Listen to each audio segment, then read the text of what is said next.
Welcome back to The Vocalist.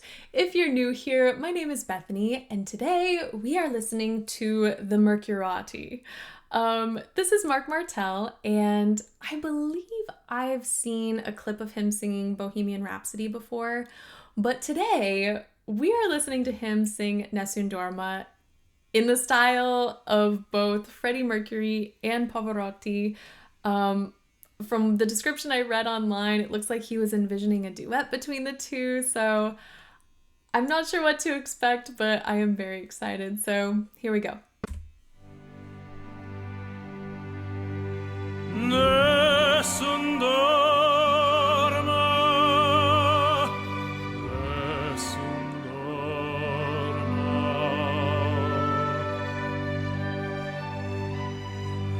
Tu pure, o principessa, nella tua fredda stanza, guardi le stelle che tremano d'amore e di speranza. Okay, we're gonna talk about this classical sound first. It's beautiful. I will say I hear just a tiny bit more like forward placement than I'm used to hearing in this particular aria, and I'm okay with that because I know what's coming next. It's still a gorgeous sound, and I love how relaxed he is. It just looks so comfortable, and especially that first, when you go down the octave on that first phrase, sometimes you get tenors who just like have a crazy upper extension and that's just not there for them. So it's really nice to hear like how full and present those low notes were as well. I'm gonna rewind just a little bit because I don't know kind of what he did with this. So, but yeah, even this is such a perfect angle. You can just see how relaxed he is. His jaw is releasing down and back. There isn't like any extra tension. It's beautiful.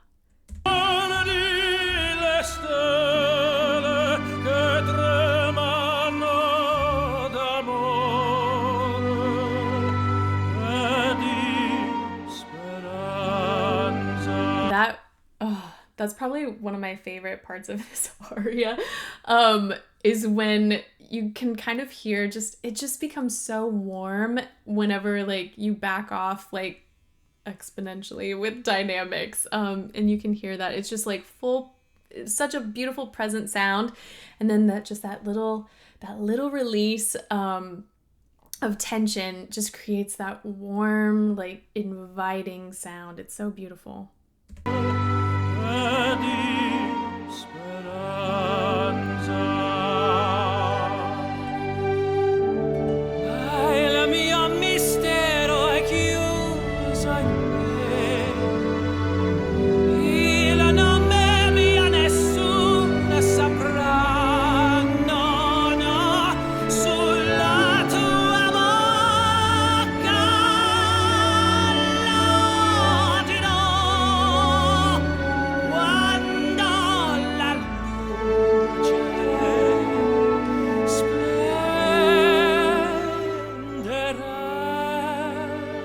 Hold on, I got thrown off by the Did he change it? His facial hair is different on both sides, right? It is! Okay, I had to like scroll back a little bit.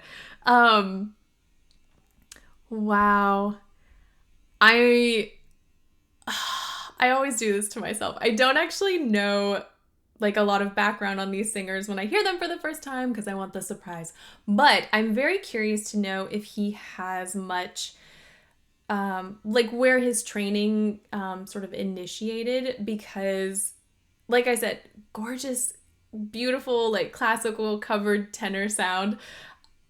If this has been sort of a bread and butter aria for him, it would be very challenging to just like wipe the slate clean and like attack it from this Freddie Mercury like persona, I guess. I'm gonna slowly walk through this one just because I want to try and point out the differences and some of like the beautiful things he's doing. Here, let me go back into, yeah, okay, we'll get the facial hair change.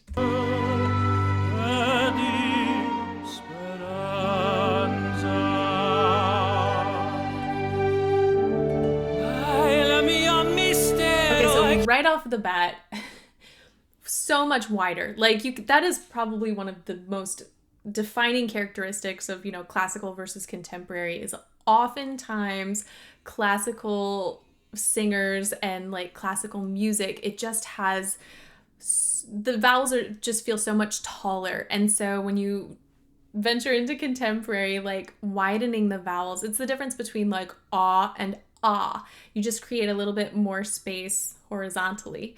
But I love what he did at the beginning there. Let me play that again.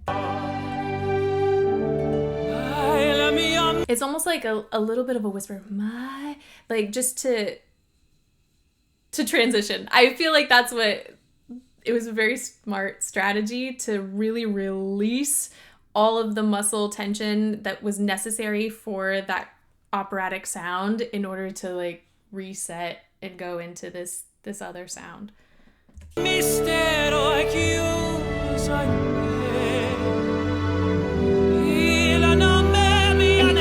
You can see just the way he's using his air pressure now is a little different.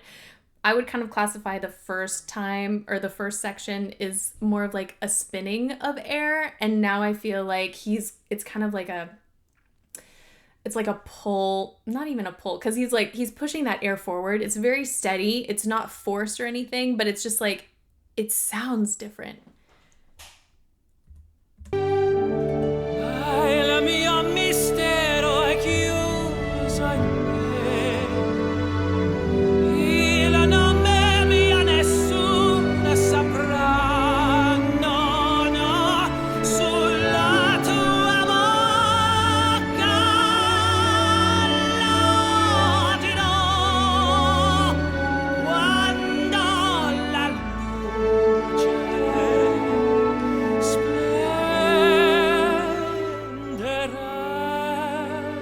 Such a beautiful job. Like, I hate to use the word impersonating. I don't know what word he uses, like mimicking, or, you know, what is that phrase? Imitation is the greatest form of flattery. So yes, maybe we will say imitating, but the way he's replicating that signature vibrato, it's so lovely. And again, that, in my opinion, that goes back to air pressure and how he's using his air pressure. I'm sure he'll return to that more classical onset, so I'm not going to go back, but you'll notice you can see a lot more of his neck muscles in this section than you did in the first section.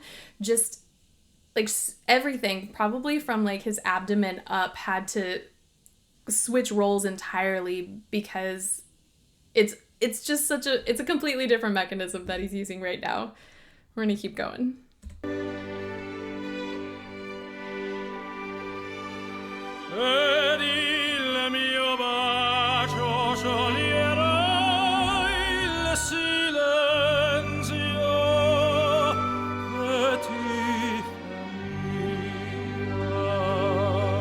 Yeah, look at his neck. Oh, let me go back. I'll save my comments for the end.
Okay, I'm gonna try and go back to just before the duet. I wanna go a little further.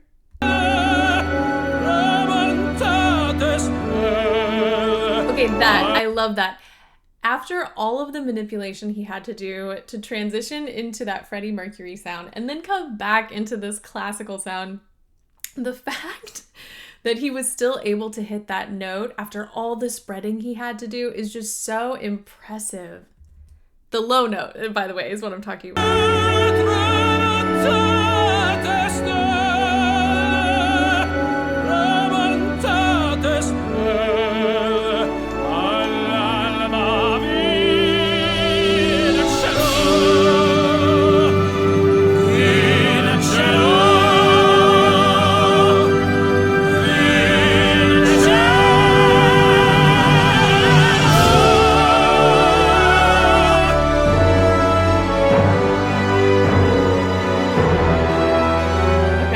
I think what I find most impressive is that oftentimes in contemporary singing, you have a slightly higher laryngeal position. And in classical singing, you have a lower laryngeal position. And it's not necessarily a matter of like raising your larynx or depressing your larynx. It's just where the larynx sort of naturally moves when you're singing that type of rep. And so especially for classical singers, it can be so exhausting when you are trying to keep a lower laryngeal position or maybe a more neutral laryngeal position.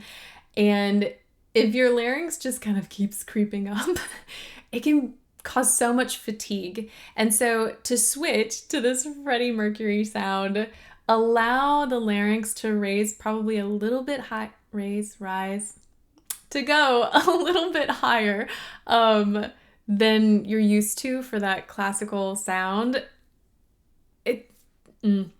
This was very cool, very impressive. I would love to hear your guys' opinion. If you have a preference, if you liked one voice better than the other. I think for me, at least in this particular piece, I prefer the classical sound. The thing about this aria, even though it is widely known, it requires a very special voice. As many times as you'll hear that glorious high note, you will probably hear just as many like cracks and squeaks on that note because it's usually sung by like a young dramatic tenor.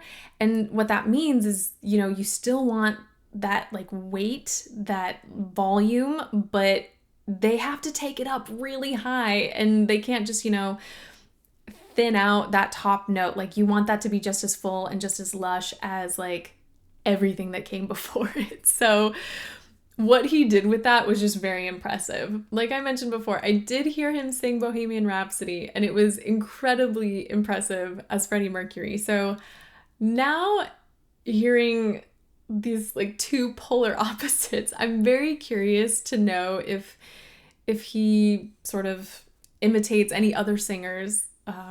I don't know. I'll do some digging, but that's it for today. Thank you guys so much for this recommendation and for watching with me, and hopefully I will see you next time.